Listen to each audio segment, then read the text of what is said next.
let me ask you, what do you feel about Tint? Like Tint. That guy is a fucking slippery weasel. Oh, so you don't like him?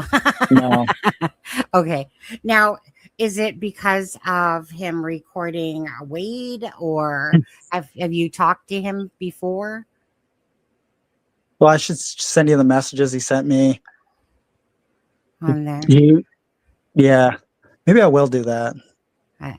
Well, he said, if these are false confessions, I can try to entrap the alleged victim and try to get a confession out of her for you secretly. Well, that's a crime. Okay, so yeah, I mean, I have no clue actually what you guys. Yeah, he's a slippery weasel. Listen, I don't like Cindy or Wade for many reasons. Yeah, and what he did to them, that was a very disgusting act. People don't realize that Wade, opened up, but a lot of the stuff he made were very false claims. But he suckered him into that conversation and illegally filmed him without his permission. That right there is, a breach of not just the law or a criminal act, but that's also a breach of, someone's privacy. He's after the money, Sonny. Oh, see, I don't think that with Tint. No, he is. Yeah. Investigators even said that. Investigators warned me, do not talk to him. He's after the money. I was going to say, though, Daniel, with it all, though, what I like is that, and let's say the same thing with Sonny, you should never like when people invade other people's privacy for their own personal gains. For the fact of Jack and Lily, what I liked, though, Daniel, was the fact. But you should never invade people's personal. Well, those are constructs. Those are constructs put in that everybody should abide by, and not break any criminal acts, or break any privacy concerns that people may have, because that leaves the door open to many other things that people shouldn't do. Yeah, we can talk about when my father confronted him as well. Oh, I remember. Oh, yeah. Tint was seen coming out of the woods on a private property where kids are. And my dad confronted him about it. And he said he was searching for Lily and Jack. And why would you be on a property where it was a private property and there's children that live at that residence? Yeah, that was right at the very, very start. He was already charged with something to do with an underage girl, but he didn't get, wasn't convicted of those crimes. Yeah. But still, to be on a property where there's children that inhabit that residence, I'm not going to say the residence, but that was very shameful for, people don't know the true story on him and my father. So that leaves, I hate using this reference. It leaves a sour taste in people's mouths when, people don't know the true story or anything that happened during those events. You only see the clips or the edited or the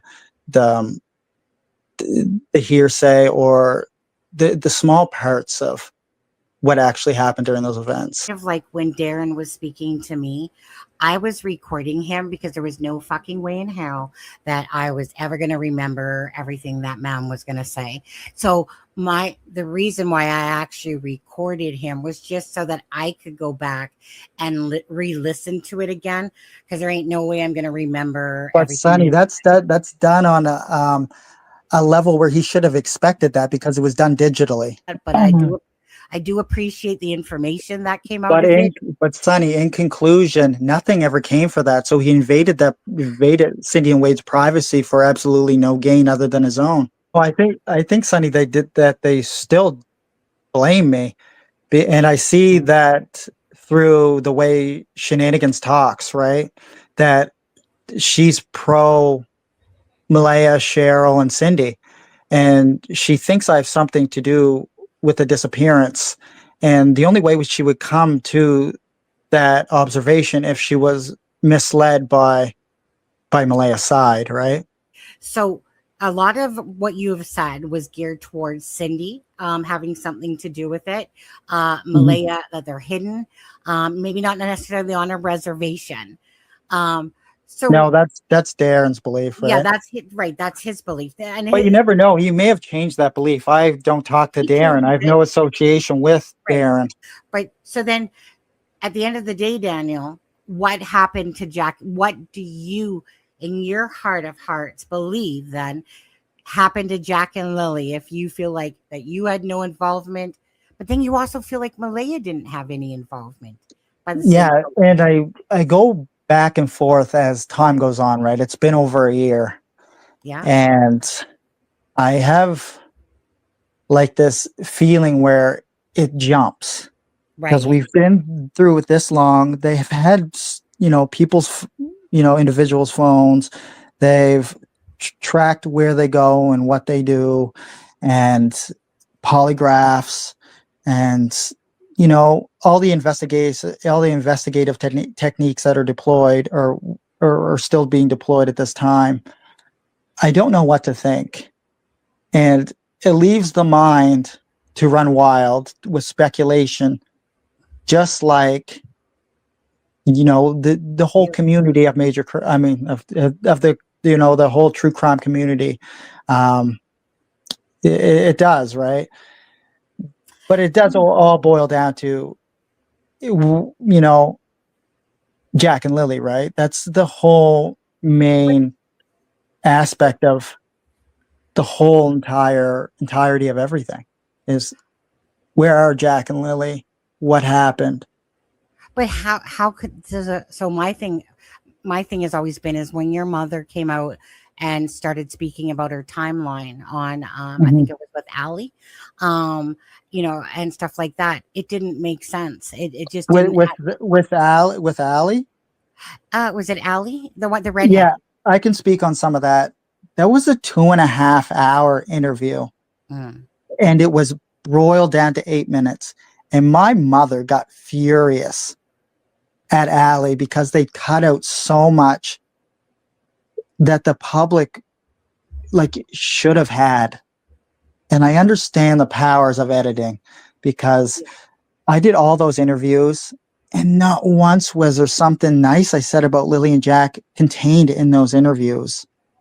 It was always just them clickbait I get what you were saying. headlines where 100% the cadaver dogs are not going to find anything, but you don't see the pretense of that conversation. You only see those few select words, and they don't represent the conversation or the interview properly. And I've always been used for the purposes that they have of money generation and generating clicks and views for their websites or for the news organizations in general. I was basically just, they harvested me for views and money generation. Right. Tint says it's and he did say this the other day, by the way. Apparently, Shanann and or Malaya, whatever, Cheryl and Cindy, they had spoken with Wade. I guess they saw him somewhere or whatever. He says that we shake hands and are at peace now. I took down all the video and post related to Wade for respect, and says that Yeah, I'm sure it was. It was just face to face, and they didn't want to have any conflict or make a scene of any kind. So that's probably why they kiss and made up. now Because at a vigil or a search, it would have been at a search, right? it would have been a search, I guess. Yeah. So you're not going to cause conflict or any type of interaction that would be negative during a search for two missing children. And how do we know Tint didn't even record that conversation? We have no idea. We've already seen his track record of things he'd done in the past. Well, so why should we think any differently? That happens. History repeats itself, Sonny. We can only go off past events, right? He's done so many slippery, greasy things that we have to expect that from him. He didn't suddenly change his way overnight. If he's after the 150,000, you can only expect what he's done in the past to shape his future. I'm still glad myself that I got to listen to Wade's thoughts, because to me his thoughts probably represented, I felt like They represent his character, right? Your thoughts represent your character. If it wasn't for the drama that happened, this case would be very little thought about on the internet that much. No, right? you're completely right. If I would have never talked, the public would not know anything, except for the few statements they put out. You would see, oh, they interviewed 106 people. Oh, they have 8,000 videos or pictures of the digitally that they need to go through, or they brought cadaver dogs on this certain date. If I wouldn't have opened up my mouth and never said anything, and I took the same route that Malaya did or continues to do, bad route, the public wouldn't know anything. But I couldn't just not speak out. It's just not in me. It's always in me to do the right thing. And the right thing is speaking out, because no one else will. As I said before, the only one that will speak out is Belinda, that was close to the kids. And I seen it as my duty and my right to Lily and Jack is speak out, raise as much awareness as I can, and find Lily and Jack, because that's what it was always about. It's not about me. It's not about Malaya. And I think the public needs to just sit down and analyze everything I've said, analyze all the data, analyze the whole situation as a whole, and formulate your opinions on that, and formulate a perspective, and come in from a new angle where it provides some type of clarity. And things right now over the last year are not clear. And I understand that. But it's our duty as people not to blame. And that's why I don't throw out theories anymore, speculation. I stop that. That's what I said the other day on Charmaine's. I'm not going to sit here and blame anyone, because I simply, after a year, I just don't know. And I may have thought that early on, just due to all the drama and craziness that, unfolded. But at this point, I just don't know. And it's not my job to find out. It's not anyone's job.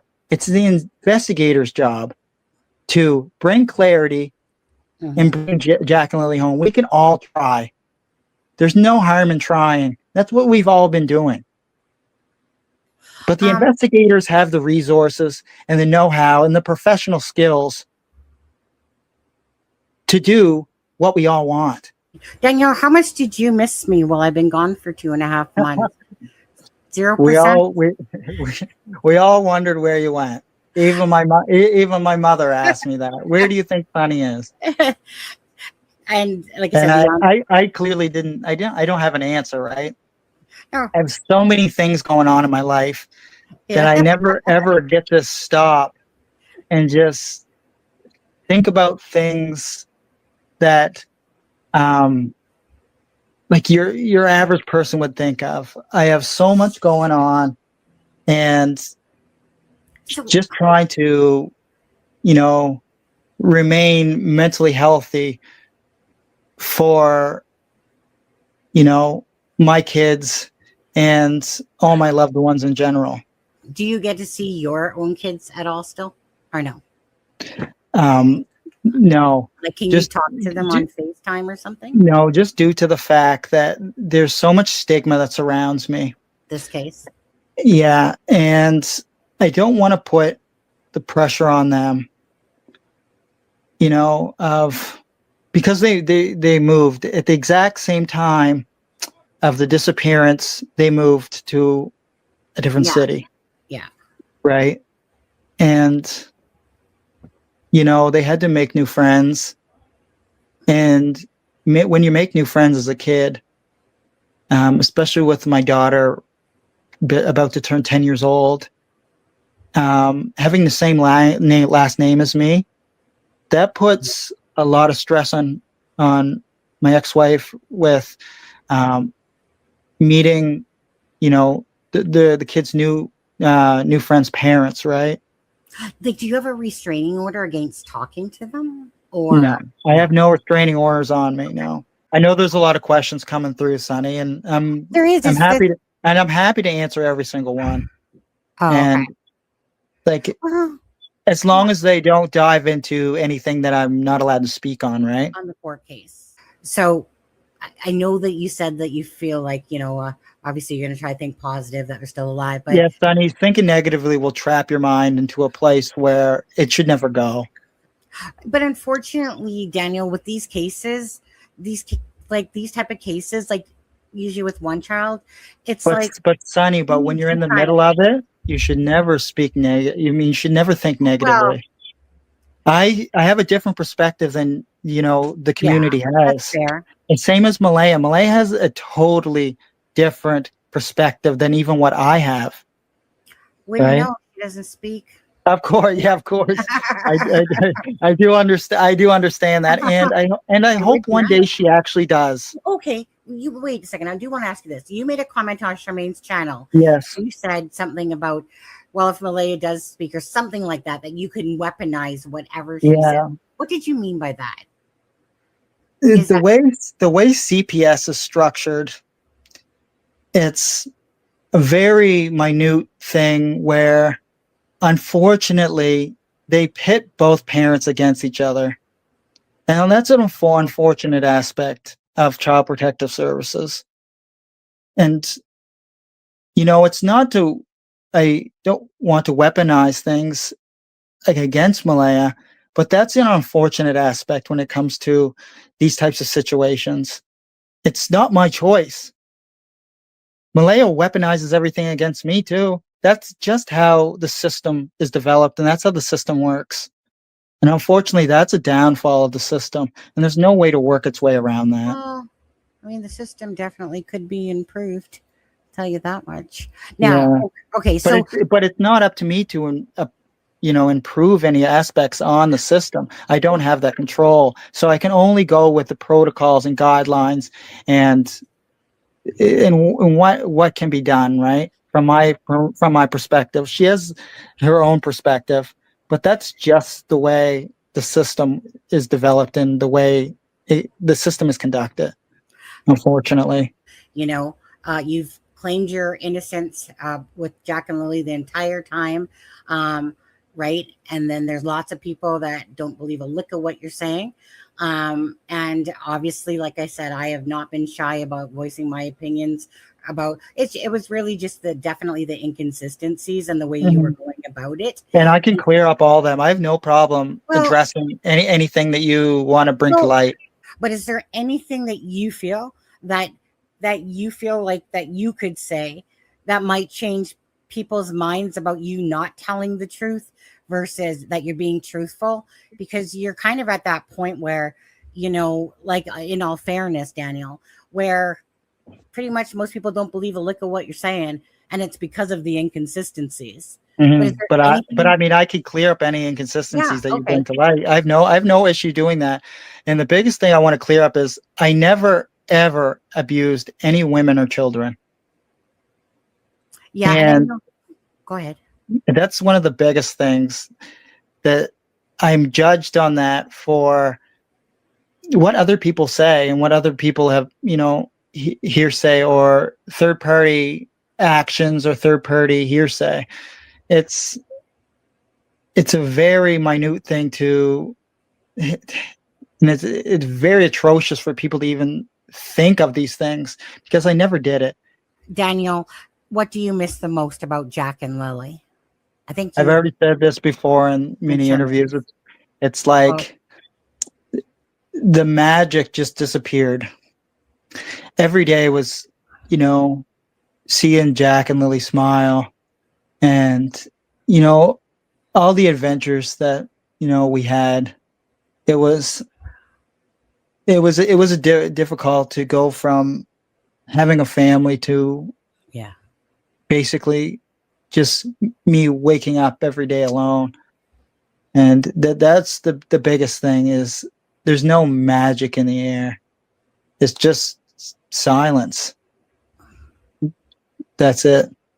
That's the biggest thing, is just having the atmosphere of a family Mm-hmm. to just having nothing. Yeah, Sonny, I want to say this.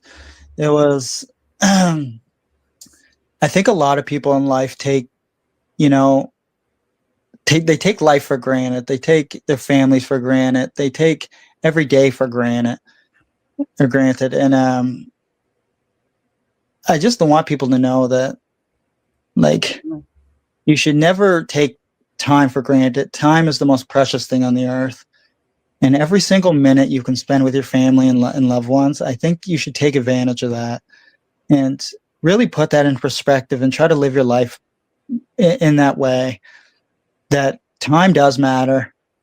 And because we get stuck in this endless cycle of, you know, trying to live our lives where it's all based around your job.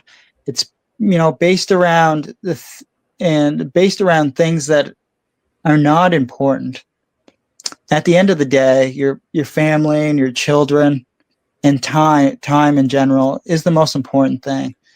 So just I want people to understand that time is the most precious thing on the planet, because you never know when you're going to get another minute. Yep.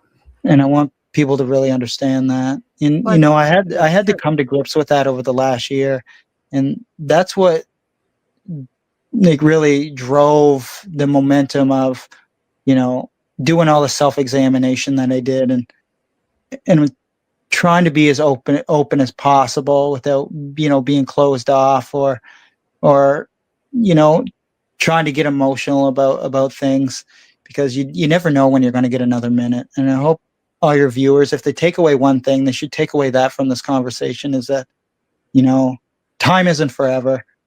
Nope. And I really want people to grasp that concept, because that's the most important concept, is, you know, your family and your kids and your friends, because they're the ones that are going to be with you through your life. So never turn your back on your friends, never turn your back on your family, and just, you know, try to treat time as not a construct, but try to treat time as the most precious thing on earth. Your mom said after confronting Malaya at 10:01, by the way, I appreciate your time on today. She ran up in the woods and spoke to you about searching. How could this be if you already drove around? And she said she met you by the kids' forts. She was back at 10:19. Yeah, I just went over that earlier. When on my way down Garlock Road, I drove up the dirt road right beside the house, and Mom was actually up there, which is a little bit past the cabins. We use the cabins as a reference on that side of the house, right? And that's when I asked Mom, "Are you getting in the car?" She said, "No, I'm going to search this area. They couldn't have gone far." Yeah, that's where that comes from. So I mean, one thing that's like, again, I know that these might seem trivial, and this could be, but I distinctly remember your mom saying that she had to go into the home to get her phone because she had left it there, you know, while she was going up searching. But the thing is that by her own phone time, she had 10:19 as when she was on a call. And the police didn't arrive till like 10:28. And I know that's 10:21 or 10:21. And I know that, sorry, it's so 10:22. It took 21 minutes on there for them to arrive on scene. Like, there's no way that your mom would not hear a vehicle come up. No, you know? Well, it's at the end of the drive, and if someone came to the end of the driveway or something like that, you wouldn't be able to hear it. That's the thing. But I know that Malaya did not move the kids off the property. She never got in the car. She never drove them. Like, Malaya didn't move the kids off the property herself, right? And I know in the documents it stated that there was a tan colored car or gold colored car that was parked up the road. I wish that we had some answers on who that was or what they were doing, because it's just such a suspicious action. You talk about the lady that reported something like a month later? Yeah. They Yeah. attached wood or something like that. Yeah. I wish there was more. Investigators may have more information on that, but they wouldn't tell me, right? Hmm. But I wish that we had more information on that tan or gold colored car. And there was a lady that was like, I'm trying to remember what the document said, like a 50 or 60-year-old lady with dark hair or something like that. Yeah, I remember that. But the thing is that like that one I never actually put a grain of salt into because May 31st, you're Yeah. reporting this like May Hmm. 31st. And the thing was is that the attributes that were said didn't match Jack and Lily. That's right. That's why You I know, have such a, but it's, I don't know. And I don't understand why people make things up. I don't know. Like she wasn't this like Natasha girl. I don't know who she is, but why make things up like that? And that's what I have a hard time grasping. because obviously this is criminal. This isn't, regardless of how it's being looked at, whether it's an abduction, whether it's a family member that's taking the kids, whether it's family involvement, it's criminal. Like these kids just didn't wander down a road, lollygagging around, toss a freaking blanket up in the tree, and teeter off without anyone seeing them. And there's, Exactly. I agree 100%. At you this know, point I don't believe that they ever went into the woods. It's just with the amount of resources that were used and the technologies that were deployed and the amount of search dogs and GSR, search and rescue volunteers, I I don't think that they ever went into the woods. It's just the possibility of them going to the woods is just so low due to it being over a year. And I believe they would have continued to search if they were believed they were in the woods. If they did go into the woods, they wouldn't have been able to make it that far due to, you know, the structure that's down from all the windfalls from Fiona and the thickness of the woods in the elevation of the terrain. They wouldn't have made it that far, and especially wearing such bright colored clothing, they would have been easily seen and accessible by helicopters to see. And I just don't believe they ever went into the woods. But early on I did believe that because that was the only thing that we could think, right? Because Malaya did an interview before I ever did interviews, right? she did that And one. Yeah. I was I still never watched that interview all the way through, and I just can't. I don't know what it is, but I just can't. I It's, can't stand that interview that she yeah, did. yeah, me neither. And I just can't watch it. It's very difficult for me. Like most people, a normal person would say, I just want my kids back. Not that, well, it's a nice sunny day. I just hope that they're warm. Yeah, What? it gives the aspect of I hope they're comfortable in the woods. Yeah. Yeah. Yeah, Absolutely. it's very off-putting and it's disturbing. That's why I But can't wrap my head around to watching it. Jack I and mean, Lily's when it names were and never then said. so many YouTube channels have played it, and I just can't watch it. It's Yeah. very difficult. Always listening for the authenticity of when someone's talking, and when you're not even saying your own children's name in that. And I don't think that that's something, Daniel, that would have been cut out.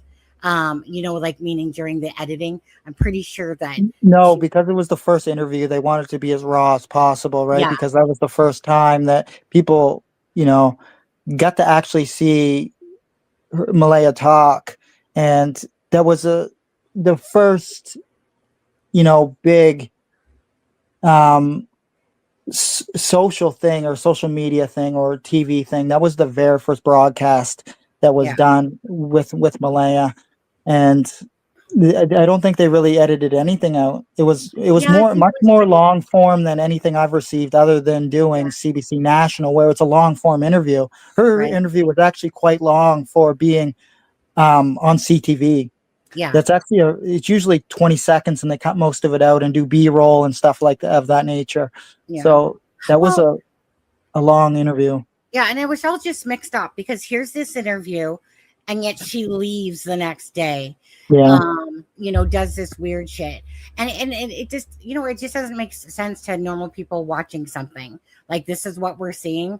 And anytime something gets red flags, well, there's a reason for it. And that's why I came out with the theories that I did, because it just didn't seem like a normal act to commit.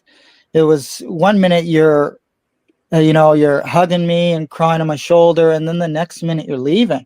It's like a total shift in the reality of what it was. It's just, Yeah. I think, because after Malaya left, I came back to the house, and she left in such a dramatic fashion that it's, it was jaw dropping. For investigators were there, search and rescue, RCMP officers, and when I turned around after I chased the car, and I had to put my hand on the window of Cindy's car, and I said to my daughter, "Daddy loves you." And that was the last time I got to see my daughter for like a month and a half. I didn't know when I was going to get to see her again, because I didn't know if Malaya was, gone for good or gone for the night, Right. or she left Well, in such a dramatic fashion that I was taken back, and so was everybody else that was sitting there that got to experience that. Sonny, when I was standing there, I was like, "What the fuck just happened?" I didn't know. Like, she just drove away and never came back. And then, this a whole bunch of shit just came out against me. It was just like, Daniel did this, Daniel allegedly did that. It was just like sorry for swearing there, but okay. it left Yeah. like this imprint of what just happened, and Yeah. what's going on. And then right after that, that's when believe Charmaine messaged me, and That was the first time. yeah, and it was emotional despair from that, because I don't know what happened. Like, it was just 1 minute, I'm not going to say everything was fine, because it was Lily and Jack were missing, so everything wasn't fine. But it just felt like my world collapsed that little bit more. It was just like it's teetering on the edge, and then my feet just came out from underneath me, and like at that Well, point, it right. just the world seemed like a different place, because it was just Yeah. I didn't have from that moment on. I didn't have my family complete. I mean, it wasn't complete earlier from Jack and Lily missing, but that was like a big hit, right? Because everything was gone at that point. But again, you guys know your relationship. We're just outsiders looking in here, but No, um, apparently I didn't, Sonny, because I was never expecting that moment to ever well, happen. that's what Yeah. as you've kind of stated that 1 minute she was, I guess, telling the police that she feels the safest with you, Yes, and exactly. then, So the she's happiest and safest with me, and yeah. then she's gone. Yeah. You I got I gotta shut up because people are asking questions. Daniel, Yeah. you said MBM gave melatonin to get kids to sleep, but had none in the house that night. What was given that night instead? Was there anything given to the children that night? As far as I know, no.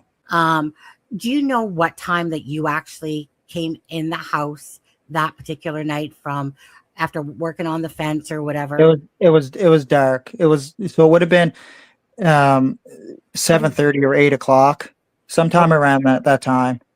Okay. So then my question to you on that one would be, but you're saying at no point did you hear Malaya on the phone talking with her mother? Not that I know of, no. Okay. Was there a squabble? Because it was told that there was No. a squabble. No, I know it. And Anita said a lot of stuff. I know It a lot of wasn't stuff came you. from her. That there was an argument, or there was a fight.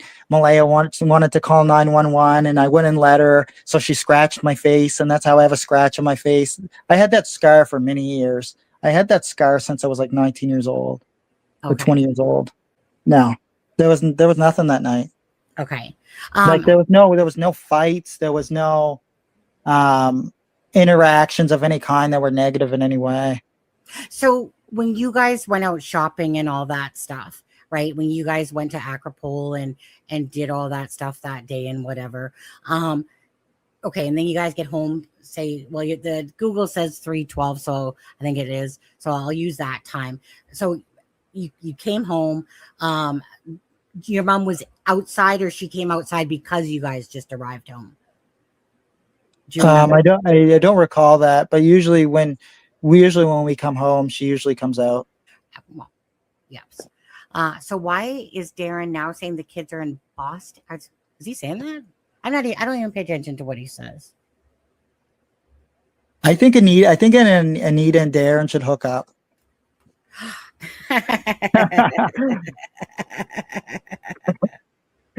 Uh, No, imagine the stories they could formulate and manufacture together.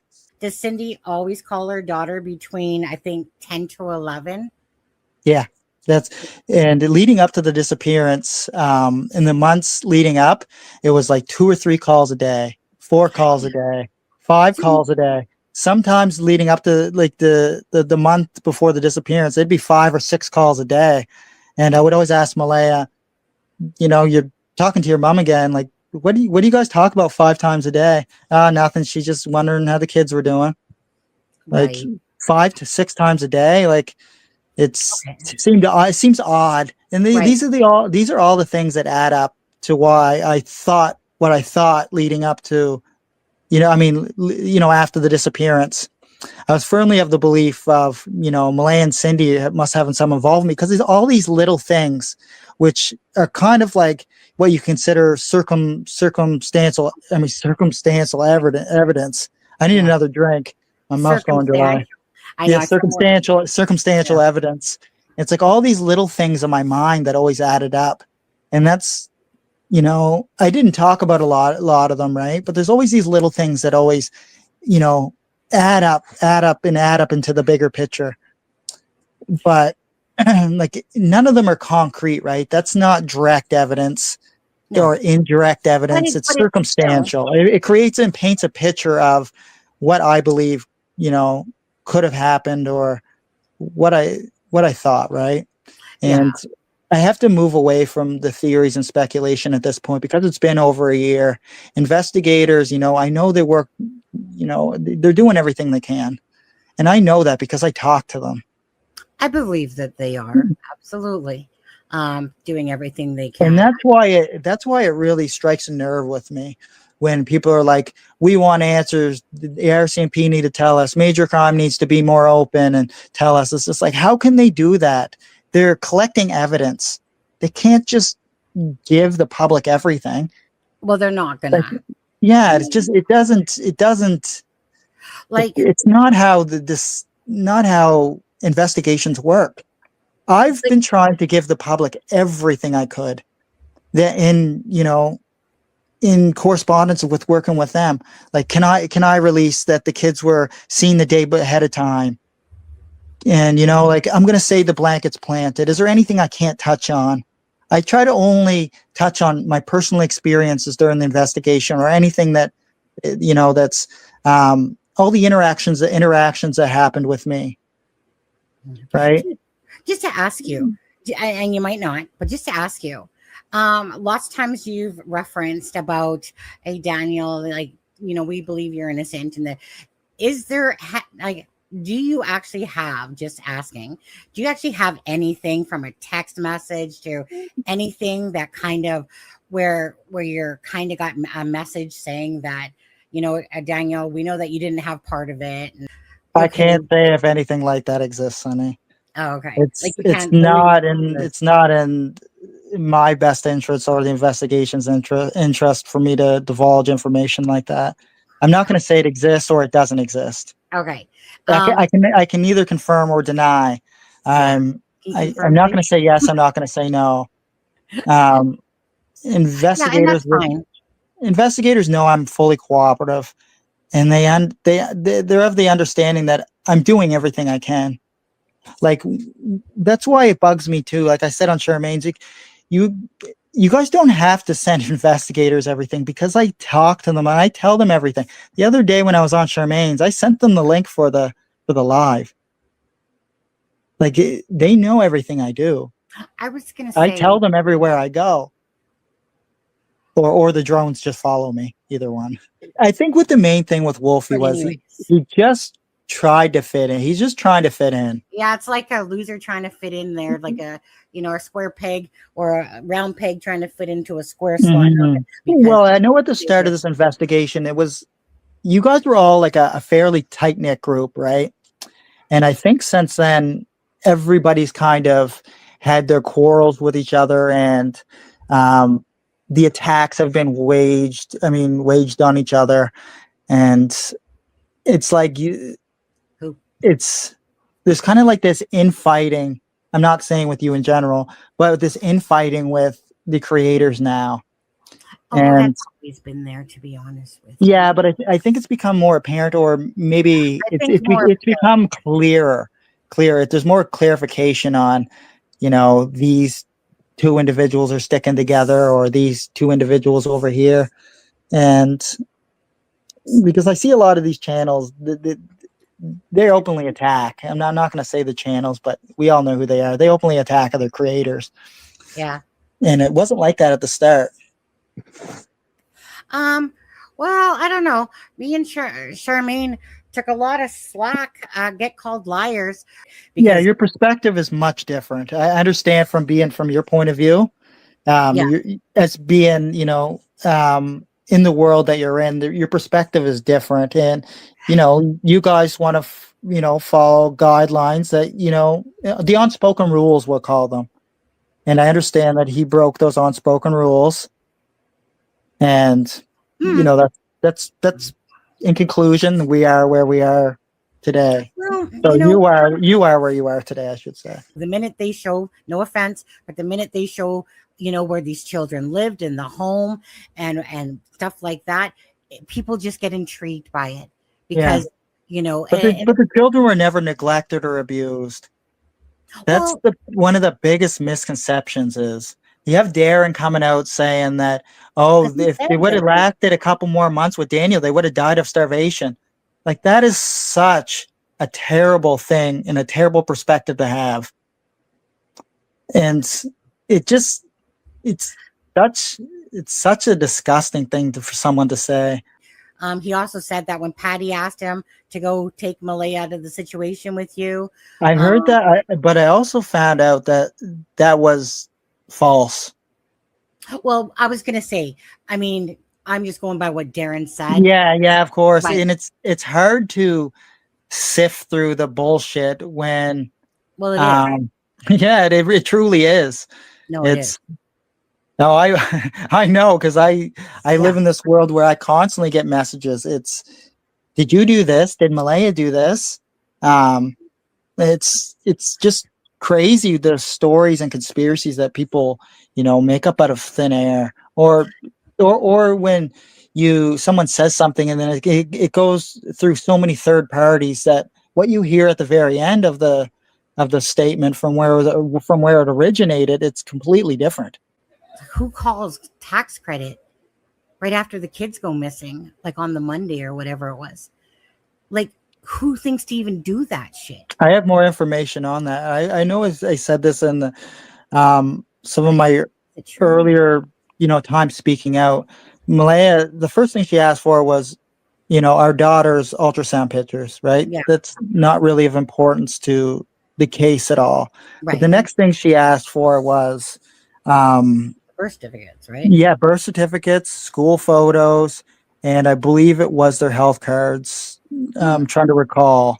Right, probably. I think that's what it was. And then some of the next things she asked for was what was it? The custody documents from her and Cody's court case with Lily and Jack. Investigators came and got them as well. And then eventually, after like 5 or 6 months, all Jack and Lily's clothes and toys, they went with investigators to Cheryl's house, as I'm told. Did you hear Nita when she said that Cindy didn't even miss a day of work and that she traded in her car? I mean, that doesn't sound like she's lying. Yeah, and Anita, I can't say that Anita's lying on the aspects of Malay and Cindy because she has an interpersonal relationship with them. But as it goes for me and Mom, we don't know Anita. We never met her before. So But it's she doesn't know anything about us, not unless it's what Malay and Cindy told her. And at that point, it would be a mixed perspective of, hatred toward me and mom. like I said, like I try to listen to what things that make sense, and what made sense was that being told that Malaya was getting dolled up and acting like she didn't have two children missing. Mhm. Like I don't think that Anita's I sense believe Haley said that as well. of Of sorry, Malaya, of Malaya. I still think I don't think that Anita's off when she says that she just felt this whole weirdness while she was there. Like, Yeah. meaning like two children are missing and you're going out with Cheryl and you're home but not home and you're, like it's just some of those things that you said which sound like logical that they're Yeah, not. they're more grounded. Yeah. Yeah, Things answer, he says. Yeah, they're more grounded. you But then know. you have like that recording that was done with her, her and whoever that was. That wasn't my friend. That wasn't Chance. I want to clarify What that. recording? So I don't know much about this whole Yeah, recording. you weren't around for that, but it was one of the craziest recordings I have ever heard.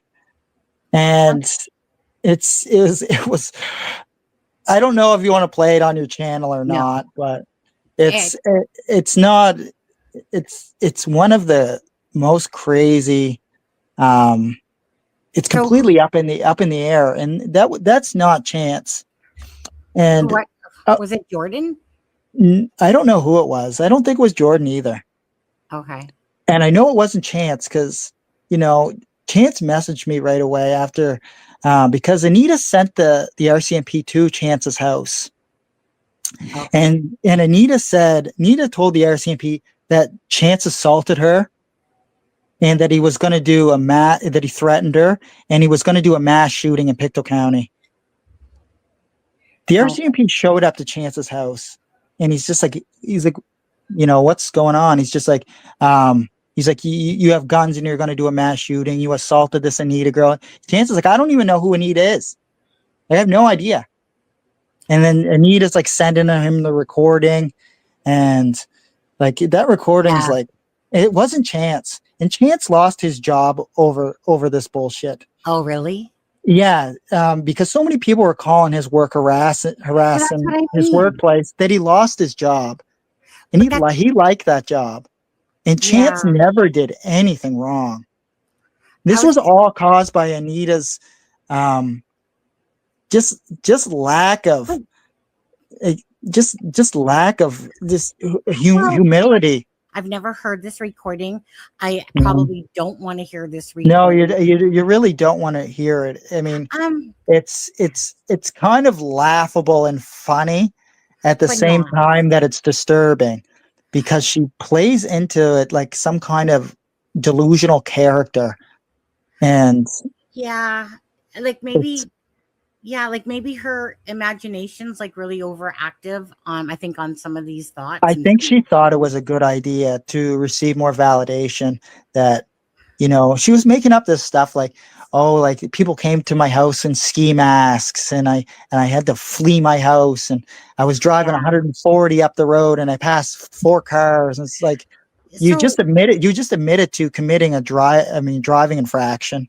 yeah, see, so And yeah, it's just weird. it's what I was listening to was just when she was talking about while she was at the house, not about any say Jordan drama, Mhm. Chance drama. I don't care about that stuff. I don't think that they have any involvement at all to No, do with I don't disappearance either. of Jack and Lily. They're So I'm not, very good people. you Yeah, know, from what you guys see, Jordan and Chance, they're very, very good, respectable people. But when you get pushed to the edge and you get yeah, criticized and you get blamed for something you don't know anything on or you never did, yeah. it's just Like, in what world does a stepdad, like, regardless, Daniel, in what world does the stepdad take more action, just in general, than the own mother of the children? because he does what's right. You know, That's the way he was raised, is to you do the know, right thing. It doesn't matter how much judgment or um, what people think of me. It's just I have to spread as much awareness as possible. And I know that no one is going to do that other than I keep coming back to Belinda has been doing it. Well, And Linda has. God bless her for that. But it's time that Malaya's family and Malaya speak out, and she could easily go on shenanigans. She has no problem, talking behind the scenes with her. Yeah.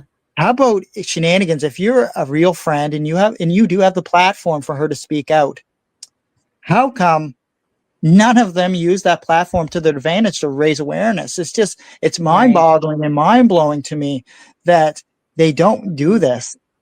No Yep. matter the cost, like people are going to say things regardless if you're not talking or talking. But at least if you're talking, you're doing something productive for the case. I mean, I imagine Malay behind the scenes does stuff with investigators, and Yeah. I mean, I'm sure. Cheryl's the voice for that. Oh, we go see investigators once a week for updates. Why don't you ever tell the public what the updates are? You can fully do that. I've been doing that for I don't know how long. Those updates are from your own personal experience. Share your personal experience. You don't have to share any of the classified stuff. Just share what goes on that you're allowed to share. Hmm. But they just it's frustrating. But I'm You know going to what's continue to do what I'm going to do, which is speak out for Lily and Jack when no one else will, except for Belinda. She still does it. like why aren't you out searching for your kids? What do you mean you're giving this letter that you're not even reading and you're asking for other people to keep searching for Jack and Yeah. Lily? And meanwhile, I'm sorry, but there's platforms to use to bring the awareness. And so that to me is a huge red flag. It is. And It's then something. that shows a little bit of who Malaya is through those words, right? Well, I don't really know you at all besides everything that you've done in interviews or what you've said, the inconsistencies that have gone on along the way Mhm. and stuff like that. And I'll clarify as many as you want to throw Well, out. someone wanted to ask, when you said you heard Jack in the kitchen, in that morning, Mhm. what exactly were you hearing? Were you hearing cupboard doors open? I Uh, heard him rustling in the kitchen. What it sounded like to me is I can't pinpoint the exact sounds, but it sounded like clothing or the chair or chairs. It was like a rustling sound that something was being moved out in the kitchen. And being down in the bedroom, I don't have a clear distinction of what was actually being moved, the actual items in question, but I can only guess as chair or clothing or something like that.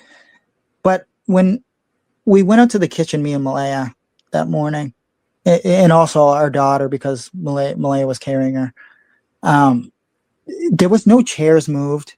The cupboards weren't open. There was no food taken. And, but it leaves to the imagination, like, what what was going on? Like, I don't understand, because I heard Jack rustling out in the kitchen with something or doing something. I heard that when Lily opened up the door and popped her head in, right? And that's when I said, shh, like Meadow's trying to sleep, shh.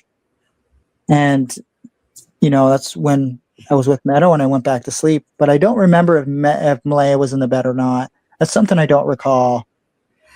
Now, Malaya made a comment in to me when she had messaged me, that basically to say that like this wasn't a one-off, like meaning that your mom would call her whenever the kids were outside. So then No, it was mom would call if they took off their gloves or they, took off their boots or they pulled off their jacket. If say it was raining outside, they'd pull off their jacket. And mom would always call Malay and say, Jack just threw off his gloves and he's, playing in the snow with no gloves on. And that's when mom would call Malaya. now, but so when it comes to Most of the time I wasn't home. Like with when they were in the backyard, like most of the time I would be at work, right?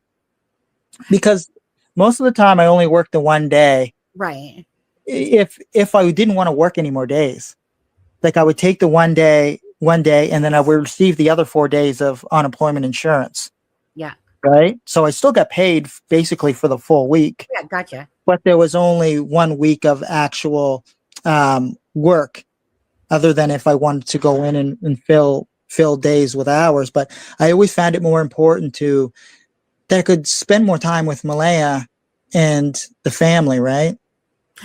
Just quickly, when did you go from working full time, like your job, right? Obviously, it's It's seasonal. So yeah. So when does it it could be typically put start? down to one day at any time's notice. Like I would just look at the inventory of um what we have in the yard, Yeah, like log wise, right? The more logs you have, the more time you're gonna be able to work, right? But it's never a steady progression. There could be days where we cut a lot more logs and we don't have machine breakdowns or there's problems with the machinery. yeah. So it's it's like on a weekly basis, we would know what we worked the next week. So was just for when you were say working like besides the one day, okay? Mm-hmm. Just to ask you before that, was it like some days you'd go in 3 days a week, or were you typically going in 5 days? It's usually when I'm not working a one day, sometimes 2 days. It Right. would be I went in and I would get 45 plus hours. Okay, so I mean, it's not unheard of or abnormal for children to kind of wake up and go outside, play in the backyard. Mhm. I mean, it's not like you guys are the first or the last that would, But but they never did that before May right, 2nd. That's the craziest thing about this is they never did that at any other time other than May 2nd. And the thing I still can't get over is Jack's navy blue spring coat is missing. And investigators and the RCMP know that, but they never changed the description of Jack. right. That's one of the hardest, things to One, get yeah, over is Lily's pink coat's still there, but Jack's is missing. There's no other place it could be other than on Jack. I mean, And then also when mom came out and we'll call it confronting Malaya, she asked Malaya like how long they've been missing. Malaya said about 20 minutes or 20 minutes. And it just doesn't make sense. If she knew they were gone for 20 minutes, that means she knew the time that they left. If you knew the amount of time they were gone for, that means you knew the time they left. but if there's one thing that always bugged me, it was because it kind of dropped off at 8:30 timeline, and then next thing you know, we moved to about 9:50. When you guys all of a sudden got up, realized that the kids aren't around. Now, obviously, maybe you can't, but obviously, I don't think so. But it's not like you can sit there and speak for exactly what Malaya was doing, No, right? I can't speak on anything for Malaya because I don't know um Right. from her perspective. I just don't know. But it Like all, yeah, that's why it always boils down to is like I lay in bed with Meadow every morning when I don't work. I don't look at my phone. There's no alarm in the room. I know when Lily came in, it was after 8 o'clock. And I knew it was after because it was light. So I don't remember what time it gets light at in on May 2nd. right. Maybe somebody could look that up, but it does get light fairly early. So I didn't how can I word this? The distinction of time, Yeah. I And don't know because my phone was always sitting on my end table. Before this disappearance, I only spent 10, maybe 20 minutes on my phone a whole day. And now I spend a lot more time. But it's I I lay in bed with Meadow every morning, so I wasn't looking at the time. And I pieced that together with Malaya's as well. Investigators did that. And you're right, there is a time gap there. But it's just like I don't have an well, answer for you on that. I know I'll get attacked on that. well, that was the thing, right? Is that there isn't this timeline there Exactly. between that. So again, you're And trying, Malaya was clearly awake multiple times. right? But So how did you? I don't know what she knows, right? Well, So that's just or her timeline because I only know what investigators will tell me and we piece together. And they did tell me some things, but it's like right. I don't know her exact whole length of time. And I know I'm going to get brutally attacked for this because Well, they're going to say a lot of the people are just going to say, "Oh, he's lying about this. Oh, he's lying about yeah, that." yeah, yeah, yeah. But I I didn't look at my phone. All I know is that Lily came in after 8 o'clock. It could have been 8:20, could have been 8:30, could have been 8:40. I don't know the exact time because I didn't look at my phone. Right. It's just I lay in bed with Meadow every morning. I'm not concerned about the time. Well, And I've had a very hard time thinking about this. And I go over, that's what I said earlier. I go over, like I used to go over in my mind like an hour or 2 hours every night and just trying to find any detail that will help with the investigation from this aspect. Malaya, even in Belinda's messages, she kept making note to the fact that the children are always supervised, and clearly not if the children disappeared from a property. But so, and also that wasn't the first time that, you know, that Malaya lost Jack, because Jack ran away before. There's actually a police report on that. Yeah. So this isn't the first time. Like I've watched even, you know, Wade looking after Jack, and I watched Jack run up the road and Wade had to chase him. Yeah. But and, you know, Lily and Jack have never done that with me. Like Lily and Jack have never ever hit me, but they hit Malaya. They scratched Malaya. They would bite her, but they never did that to me. The boot bus driver takes the boot from Jack. Yeah. He laughed about that, but Jack did take off his boot on the bus and threw it at the bus driver. Jack was violent toward Malaya. I just took it really more about the fact that you guys were just covering your asses because you guys didn't want to look bad, that you guys weren't paying attention to where the children were. And that's why the time, the time lapse was there, because, you know, it was kind of like, Sonny, that's not look bad to the. I was sleeping, and that's what Malaya also referred to in the documents. Like Daniel was sleeping. But why did Daniel spelled that name wrong, tell the reporter that Malaya is going to blame everything on me? So there's that article. There is. You have to remember Lindsay Jones. I have to watch my stuff here. She has an aspect of the way she conducts herself that it's like a reporter you would see in a movie. We'll just say that. Like it's an aggressive reporting. So. Oh, okay. Oh, but I'm not saying the way she conducts herself is. Yeah. It's just a different way she does her reporting than your other reporters that I'm used to, right? What I do admire about these reporters is that all of the ones that I personally spoke to is that they truly are invested in answers for Jack and Lily. That's your perspective, Sonny. But that's not how you see it. I'll tell you this: like reporters messaged me prior to my arrest and asked me, "Did you get arrested?" And I was like, "No." So they already knew it was coming. Vaping. Oh, okay. Yeah. So what does that tell you? What does it tell me? It tells you that they have contact with individuals that they're buddies with. Well, that's why I stopped doing interviews. I get what you're saying. Yeah. I'm not going to sit there and talk to reporters that are just going to report back to certain individuals. I was going to say that's what. See, my personal perspectives is so much different than many other on the cases, and I really hope that some reporters don't take that to heart. But that's just the way it is. I mean, you play a game where I talk to everyone and everybody talks to you, and information always makes it back to me. A lot of the questions are more like just, basically saying, what did you do with the children, Daniel, and blah, blah, blah, stuff like that. Yeah, those kind of questions are not productive at all because I don't know. To tell you the truth, Sonny, I don't watch YouTube at all. I don't watch any. I only know what. Yeah, I don't watch anything. It's just. Yeah, I've just came into Charmaine's the other day, and I messaged Charmaine the other day with That's the Yeah, way I'll you are. come on for the 1 year. Like I messaged Charmaine to do that. And then what was it?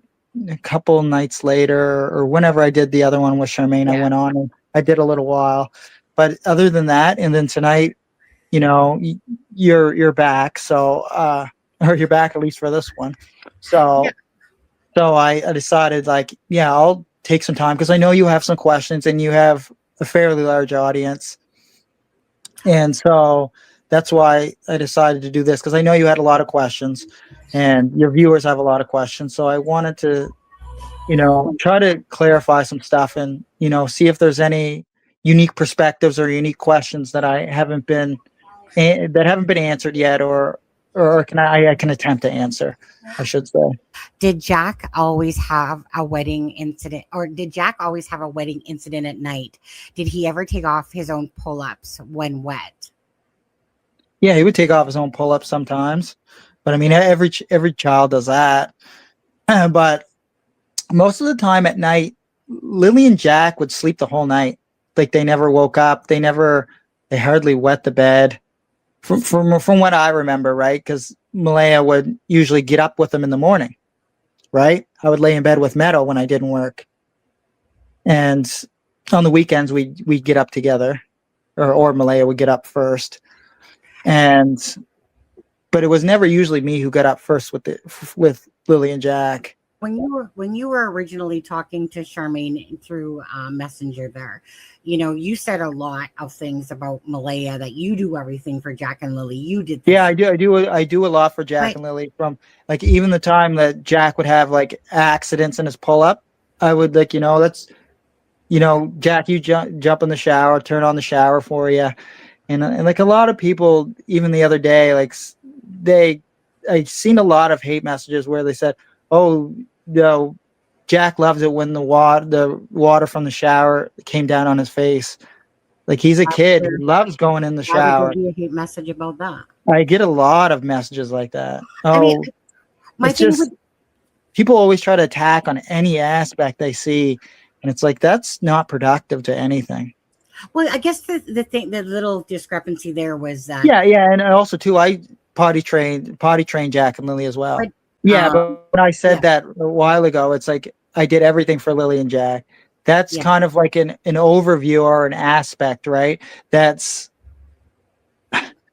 like clearly I don't do everything. That doesn't make Well, clear. sense. Yeah, right. Like that clearly doesn't just make sense. I don't do everything, and she would just sit there and do nothing. Like that doesn't make sense. It was kind of like an overview. I mean, that's But kind of how it kind of came across. So is like, yeah, I know. Like and sometimes I do come across like that. I'm not saying that my language is perfect or my vocabulary. was Malaya a lazy mother, though? Did she ever yell at the children? Yeah, she Yeah. did. Okay.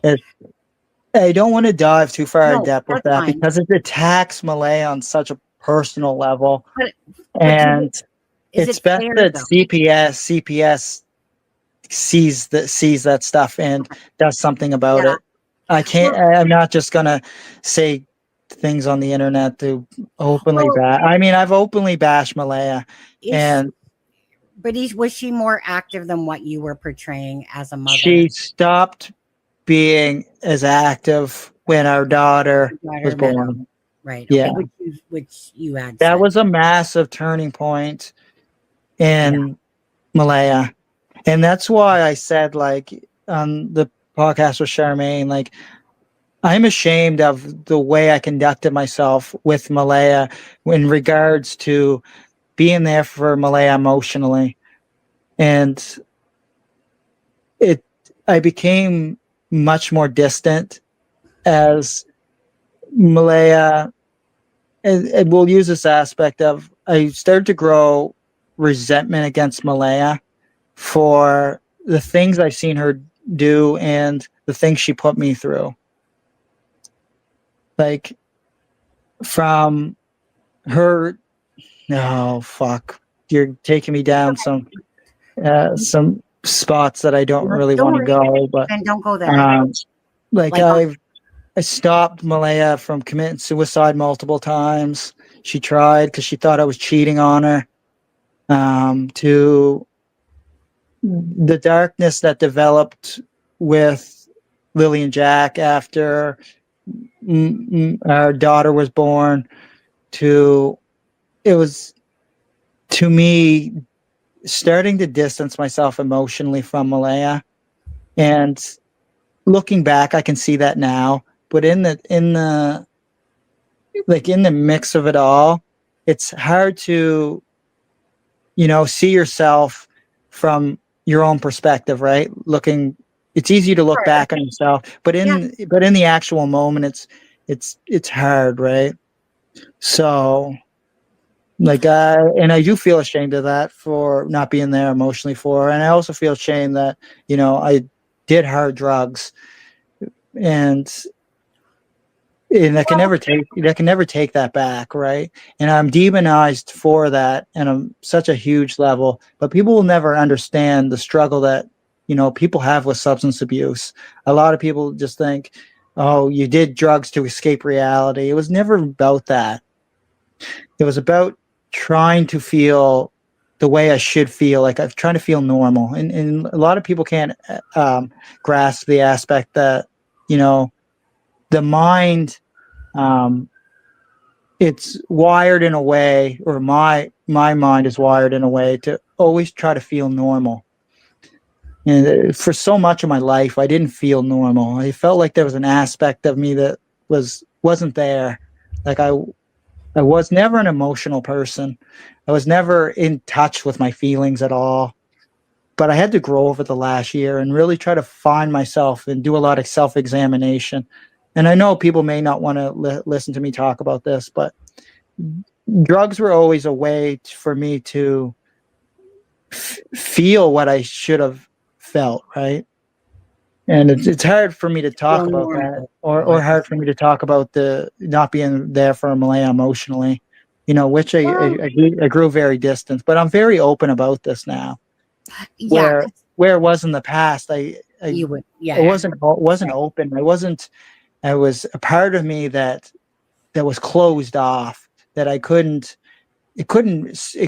surface. So I always Well, looked for a way to surface that aspect of my life. And drugs were that way, right? To feel normal with being so neurodivergent. It was trying to find myself, but I didn't know how. yeah. And the thing with cases is like, at the end of the day, people like yourself or Malaya, whatever, they don't know. They don't owe us anything. Absolutely to Jack and Lily for sure. And that, but in saying that, like I said, I mean, I'm sure, just like I'm not perfect. Huh, husband keeps reminding me how right he is all the time about things. But anyway, but you know what I mean. I'm sure there was things absolutely in hindsight that you see that you didn't necessarily see. That's life. That's relationships. But thing is that I would never put any responsibility on anybody but myself. Meaning, Malaya chose to stay in the relationship. Regardless. You guys both did up until she left.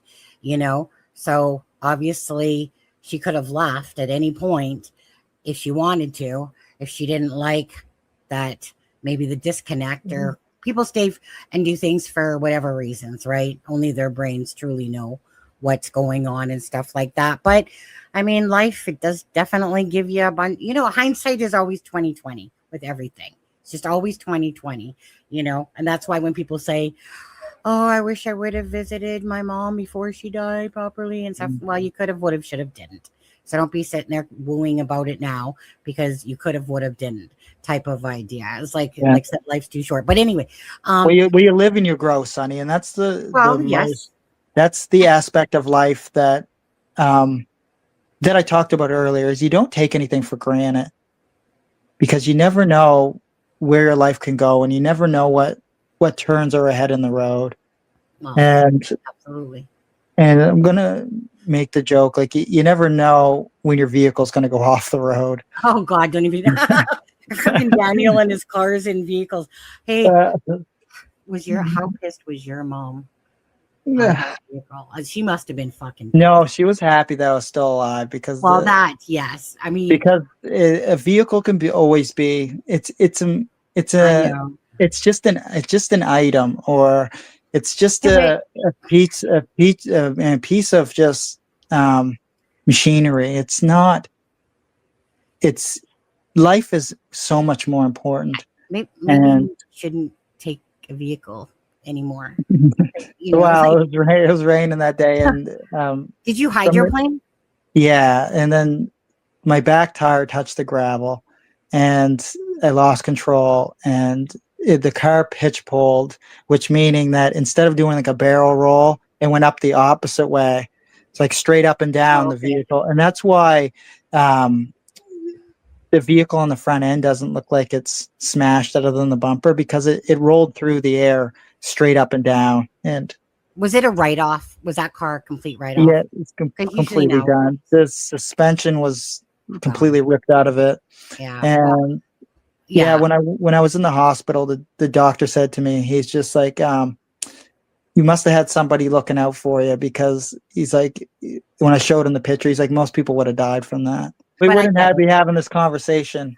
Yeah. And if I wasn't here, there wouldn't be anybody speaking out for Jack and Lily, unless it was Belinda. She'd be the only one. So I want everybody to put that into perspective as well. I'm trying to do everything I can for Jack and Lily. It may not seem like it to some people, but I'm really trying. I get up here even though I know I'm going to get attacked from this. People call me a liar. People, I still get messages every day saying that they should put you in a room and torture you until you talk.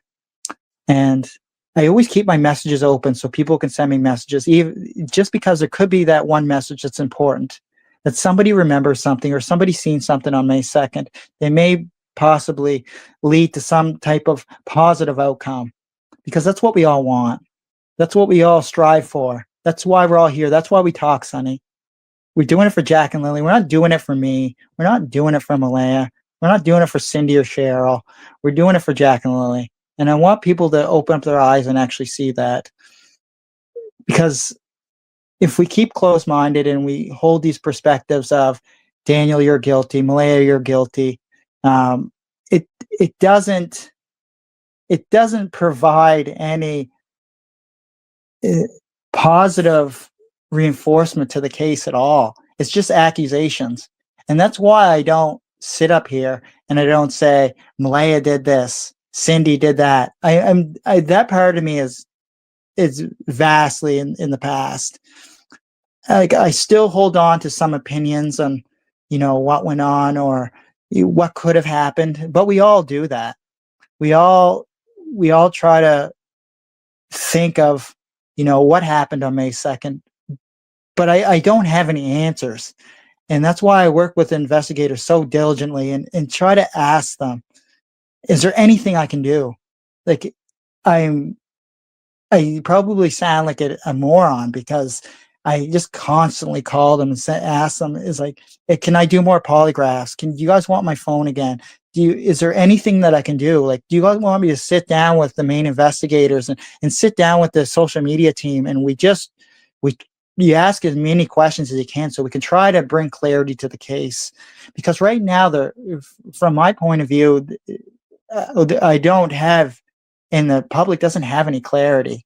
And that's what it's always been about, is trying to find answers. And I hope that the public can finally realize and start to clue in that we all want the same thing. It's not me covering for Malaya. I don't cover for Malaya. Like, look at everything that Malaya's been putting me through. And and I have a lot of reason to be absolutely resentful, but I still am not going to just sit up here and just say Malaya is a terrible person. Malaya is, because I believe that Malaya has a lot of influence from the people around her, and we all know who they are. I think most of us do at this point, if you've been following the case for this long. But Sonny, I'm just trying to bring clarity. That's what it's always been about. Oh, my And back. I muted myself accidentally. Go ahead. And I know, like, sometimes in the past, over the last year, I haven't conducted myself in a way that's, it doesn't look right to the public. But I've been trying to grow as a person and trying to deliver the information that I have the best I can. So from you say talking to Darren, like, how did you take him all of a sudden inserting himself into Jack and Lily's disappearance? You said that you didn't believe that, or that you knew that Patty didn't ask that of Darren to go remove. That's the information I have. Right. So, but the information I have, I don't know if it's accurate or not, because it's just what people tell me, right? what people tell you, And I have to take it as gospel. But on the other side of it, it's just like I have to take some of it as true because people are saying it.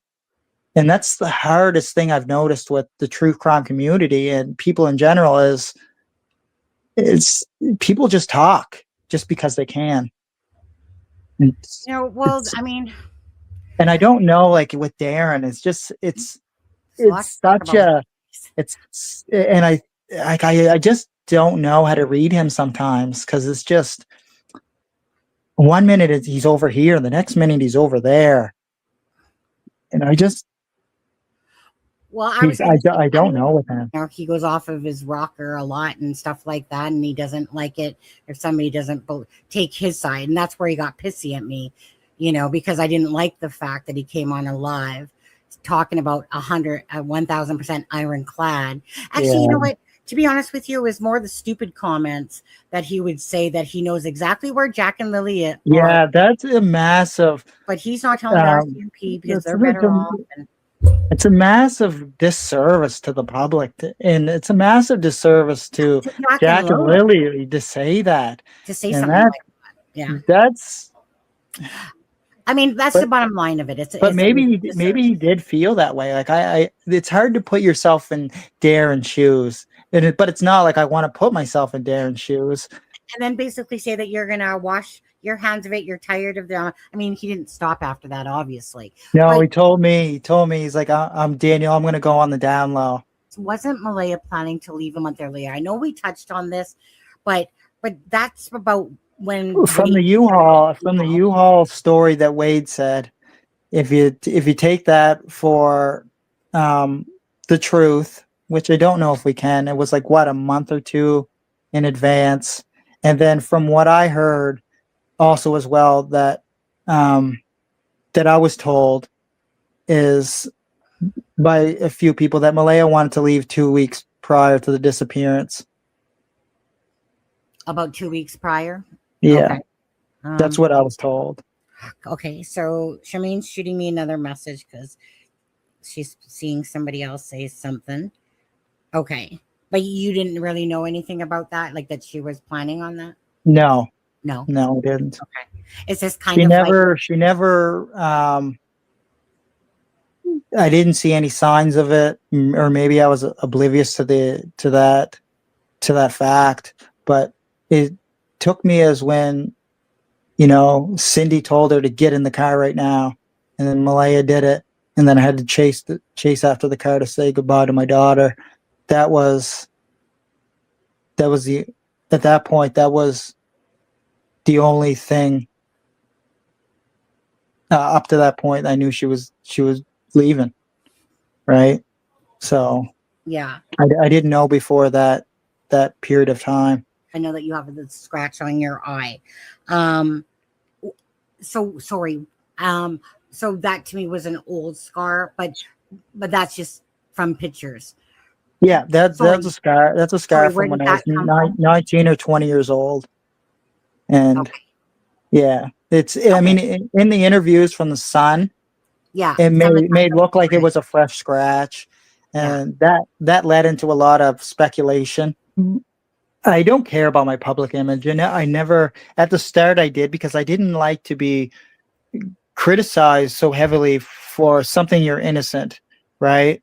And I believe that Jordan and Chance feel the same way. That's why they don't take the criticism well, especially Jordan, because people constantly just attack him for no reason. Like he has nothing other than being my friend and Darren's son. Like he has no involvement in anything. Like he never met Jack and Lily. Jordan, right? Okay, No, so there was no truth to this neighbor that saw Jack and Lily and you and Malaya at Jordan's no, house that's on Thursday. major crimes came to Jordan's house. That was Jordan's niece and nephew. Okay, yeah, I mean, again, it's one of those things is that, it's just somebody saying something, you put it into Mhm. you put it Yeah, to the major crimes follows up on every tip. It's a lot for um, investigators because I remember them telling me before that Daniel, whenever you change your profile picture, we get people calling tips. Yeah. And people calling tip. I went to a gas station before when I was, last year, and they called major crimes, or they called the RCMP to say that I went in there, and all I did was buy a Gatorade and a chocolate bar, and they called major crimes on me, or they called RCMP. Okay. People see me at gas stations. They just call in tips. It's a lot for them. And I understand, like, the public cares and they're trying to do everything they can, but there's just some tips that shouldn't be called in. There's a lot of people that are off the rails, like that want to involve themselves for no reason. Like there was tips called into major crimes before where they said they should bring the cadaver dogs to Dollarama because they think the kids are buried at Dollarama.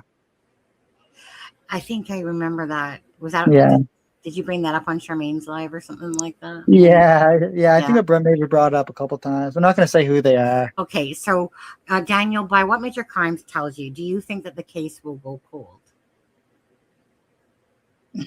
I said to them before, I was very, very vocal, and I said I would stay in the limelight and stay in the spotlight for major crimes, because as long as I'm the target, then whoever has the kids at this point is going to be relaxed, and I hope they're able to get enough evidence and then strike, right? But I said I'm not going to accept a cold case, and they said, Daniel, like, we hope it never comes to that.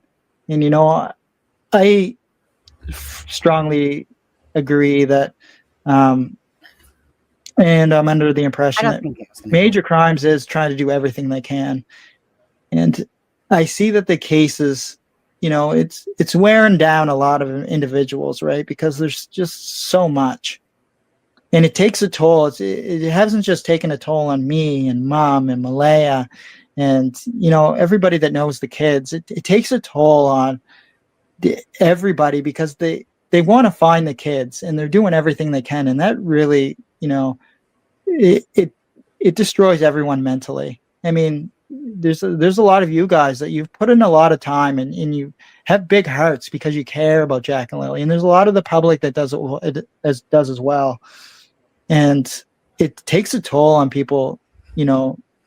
Takes a toll on just. There's not really a way to explain it. It's a very draining, mental, heartbreaking situation. And I don't know how to explain it. There's not really words that can explain the way grief feels, or the frustration you feel. But you should never take your frustration out on major crimes, because they're trying to help. You should never take your frustration out on me, or even take your frustration out on Malaya. I know that sounds like I'm protecting Malaya, but we're all trying to do the best we can. I don't have an answer for that question, or I don't have an answer that's applicable, that feels right.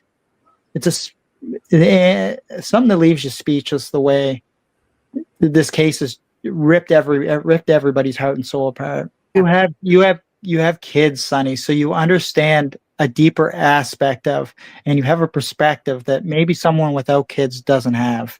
Well, that's true. You have an emotional attachment, And No, most people never see that. Like I have an emotional attachment to not just Jack and Lily, but my own kids as well, right? Because like eventually, if my biological kids aren't asking their mother now, like what's going on with Jack and Lily? Is Jack and Lily found my oldest biological daughter? Like, because I was supposed to have my kids that weekend, right? Get them that yeah, day.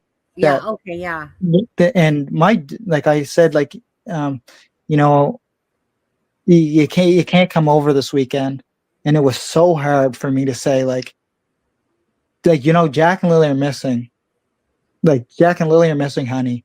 And she asked me, I still remember on the phone with her.